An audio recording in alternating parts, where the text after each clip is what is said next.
Katere so najboljše kardioaktivnosti? Zdaj, pri kardioaktivnostih gledajte tako, da v njih uživate.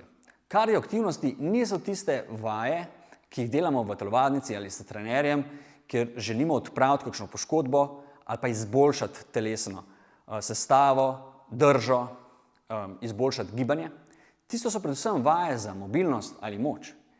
Torej, vaje za mobilnost ali moč delate kot temelj svoje fizične pripravljenosti.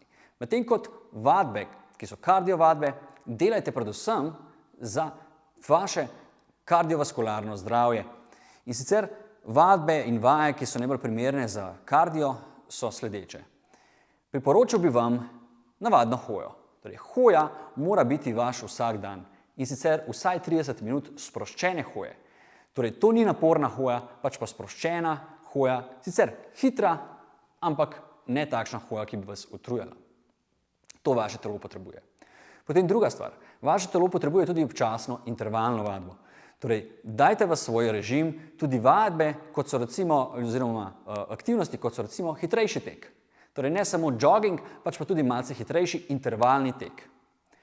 Če slučajno teka ne prenesete preveč dobro, vam morda svetujem kot intervalno vadbo odlično vadbo s palicami. Torej, nordijska hoja, kjer hodite s palicami in uporabljate zgornji del in spodnji del, je odlična za vaše srce in tudi zato, da dobite bolj zmogljivo aerobno sposobnost telesa.